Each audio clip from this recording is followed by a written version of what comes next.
Sir ఈ discussion విన్నాక చెప్పండి. ఏదైతే ఎమ్మెల్సీ గారు వైసీపీ ఎమ్మెల్సీ గారు అడిగింది సమంజసగానే ఉంది. ఆయన బాధ ఆవేదనని అసెంబ్లీలో వ్యక్తపరచాలి, మాకు మాట్లాడే అవకాశాన్ని కల్పించండి. గతంలో చెన్నైలో కూడా ఒక పార్టీలో ఇలాగే జరిగిందన్నారు, అది యథార్థం, అది హైకోర్టులో కేసు నడుస్తుంది, మీకు ప్రతిపక్ష హోదా వచ్చే అవకాశం ఉంటుంది సార్. కానీ 36 మంది చనిపోయారు అన్నారు, పేర్లు చెప్తే మీరు నమ్మరు అంటున్నారు. దాంట్లో మిథున్ రెడ్డి గారి పేరు కూడా ఒకటి మీరు వ్యక్తపరిచారు. మిథున్ రెడ్డి గారి మీద దాడి చేయబోయారు, సీసీ ఫుటేజ్ లో ఉంది అన్నారు. దాడి చేశాడు మొర్రో అంటూ కాళ్ళ మీద దెబ్బలు తగిలినటువంటి ప్రోటోకాల్ ఉన్నటువంటి ఎంపీ రఘురామకృష్ణరాజు గారి పరిస్థితి గత ప్రభుత్వంలో ఎలా ఉందో మేము చూసాం సార్. దాని గురించి ఇప్పుడు నేను మీకు ప్రస్తావించను. కానీ ఇక్కడ ఏం చెప్తున్నానంటే ఆ 36 మంది ఎవరైతే ఒకవేళ టీడీపీ బలంతో దాడి చేశారంటున్నారో మీరు వైసీపీ వారి మీద, ఒకవేళ జనసేన కూటమి బలంతో దాడి చేశారంటున్నారు, మీరు నాకు తెలిసి మీకుండే అలవాటు పాదయాత్ర ఒకటి ఉందన్న విషయం నాకు బాగా గుర్తొచ్చిందండి. ఓదార్పు యాత్ర అంటూ చేస్తారు కదా, మీరనే కాదు సార్, ఏ ప్రభుత్వ నాయకులైనా వారి వల్ల చనిపోయిన వారు ఎవరన్నా ఉంటే, ఆ పార్టీ వల్ల బాధితులు ఎవరైనా ఉంటే ఆ ప్రతి కుటుంబాన్ని పరామర్శించే అలవాటు ఉంది సార్. దాన్ని తప్పని కూడా నేను అన్నాను.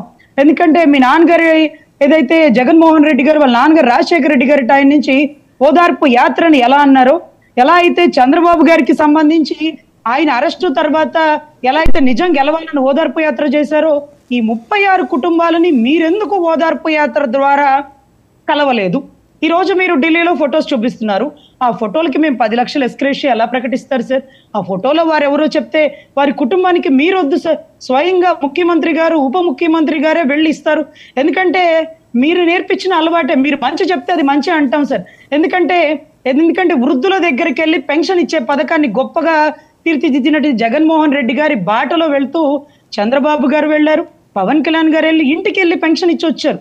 ఈ రోజు కూడా ఇస్తాను సార్, మీరు బిజీగా ఉండొచ్చేమో.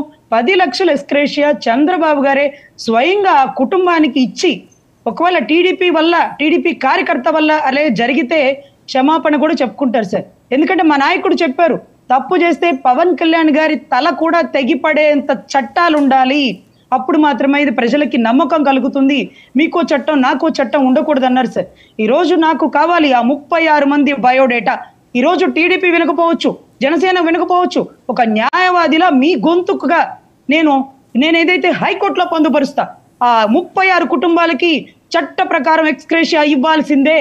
మేము పేర్లు ప్రకటించడానికి వైసీపీ వారు భయపడుతున్నారు, 40% ఓటున్న వారు భయపడుతున్నారు, ప్రతిపక్ష హోదా కావాలనుకున్న వారు భయపడుతున్నారు, ఆలోచిస్తున్నారు అంటూ మనం హైకోర్టులో మాట్లాడుకుందాం సార్. పార్టీ తీసేయండి సార్, జనసేన టీడీపీ తీసేయండి, నేను ఒక న్యాయవాదిగా మీ కేసు తీసుకుంటాను. మీ 36 మంది పేర్లు నాకు ఇవ్వండి, రూపాయి కూడా నాకు ఇవ్వద్దు. ఆ 36 పేర్ల మంది మనం గోప్యంగా ఉంచుదాం. 10 లక్షల ఎస్క్రేషియా మనం ప్రకటిద్దాం సార్. ఎందుకంటే ఇక్కడ కుటుంబాలకి న్యాయం దొరకాలి సార్, న్యాయం జరగాలి. అందులోనూ మీరు కూడా కొంత ఇచ్చి ఉండాలి ఈ పాటికి. ఎందుకంటే కొండేపిలో ఒక ఆడబిడ్డని ట్రాక్టర్తో తొక్కాలిప్పుకొని ఆదిమూల సురేష్ గారు ఎర్రగొండపాలెంలో దళితులకు అన్యాయం జరిగిందని గంతులేశారు, కానీ ఒంగోలు కలెక్టర్ ఆఫీస్కి వచ్చి ఆడబిడ్డను చూడలేదు సార్. కానీ చంద్రబాబు గారు ప్రతిపక్షంలో ఉన్న నక్క ఆనంద్ బాబు గారిని పంపించి 5 లక్షల చెక్ ఎస్క్రేషియా ప్రకటించారు సార్. మీరు కూడా ఈ 36, 38 చెప్తున్నారు సార్, వాళ్ళందరికీ ఎంత ఇచ్చారు సార్? మమ్మల్ని ఎంత ఇవ్వమంటారు సార్? వాళ్ళ పేర్లు ప్రకటించడానికి మీరే మాత్రం భయపడకండి. మీకు ఇంకా కూడా 40% ఓటింగ్ ఉంది. మీకు ఇంకా కూడా జెట్ ప్రోటోకాల్లో ఒక పులివెందుల సాధారణ ఎమ్మెల్యేని కూడా ప్రోటోకాల్తో తీసుకుని వస్తున్నారు. ఈ రోజుకి అసెంబ్లీలో ఆయనకి ఇచ్చే మర్యాద ఇస్తున్నారు. ఒక సాధారణ అసెంబ్లీలో ఎమ్మెల్యేలా చూడట్లేదు సార్. ఎందుకంటే మంత్రుల ప్రమాణ స్వీకారం అయిపోయాక ఆయన్నే పిలిచారు, కానీ ఆయన పేరే తడబడేంత పరిస్థితిలో ఉన్నారు. కానీ మీరు ప్రతిపక్ష హోదాలో ఒక ప్రజల గొంతుకలా వినపడాలి సార్. ఇందాక ఫస్ట్ అడిగారు చూడండి, అమ్మఒడి రాలేదు, ఇవన్నీ అడగాల. మీరే మా గొంతుక, అటువంటి గొంతుకు ఉన్న మీరు తప్పుడు స్టేట్మెంట్లు ఇవ్వకూడదు. 36 కాకపోతే 50 మంది, ఆఫ్ కోర్స్ వాళ్ళందరి పేర్లు, డెత్ సర్టిఫికెట్, ఏ కారణంగా ఎఫ్ఐఆర్ అంటే కేసులు తీసుకోవట్లేదన్నారు. కేసులు తీసుకోకపోతే ఊరుకుంటారా సార్? కోర్టుకు వేయాలి కదా, రిట్ ఆఫ్ మ్యాండమస్ ద్వారా కోర్టులో ప్రశ్నించాలి కదా సార్. సార్ వాళ్ళెవరో టీడీపీ కూటమి భయపడితే వైసీపీ భయపడుతుందా సార్? ఓకే రజనీ గారు అంటే ఓకే, కూటమి ప్రభుత్వం అధికారంలోకి వచ్చిన తర్వాత ఇప్పటి వరకు ఏమీ జరగలేదా ఆంధ్రప్రదేశ్లోని? సార్ ఏం జరిగినా వాళ్ళు గట్టిగా ప్రశ్నించాలి సార్. ఆయన గొంతుక, ఇప్పుడు ఆయన ఎమ్మెల్సీ, మిగతా వాళ్ళకంటే పదవులు ఉన్నాయి లేదు, ఆయన ఎమ్మెల్సీ కదా. ఇలా ఇదిగో ప్రతి పులివెందులో ఇలా జరిగింది. ఇందాక వినుకొండ చెప్పారు కదా, ఒకళ్ళకొకళ్ళు నరుక్కున్న వారిని కప్పెట్టి కాపాడారా చంద్రబాబు గారు? లేకపోతే అతను దొరకలేదని చెప్పారా?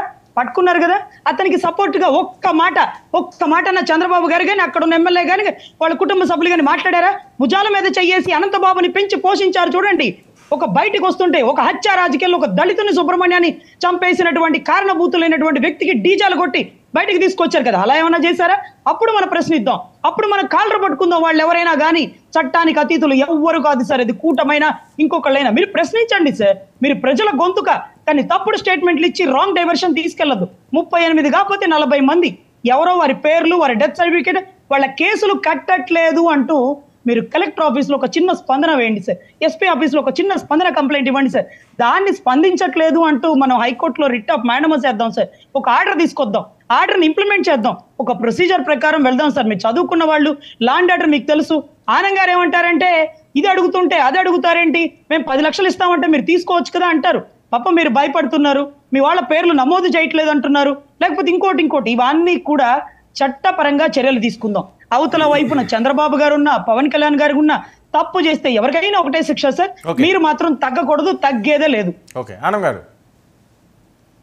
నేను మేడం గారు చెప్పింది, నేను మేడం గారికి పూర్తి మద్దతు ఇస్తాను. మేడం గారికి దువ్వాడ గారు ఒప్పుకుంటే ముందే మీరు మద్దతులో ఉన్నారు కదండి, ఇప్పుడు కొత్తగా మద్దతు.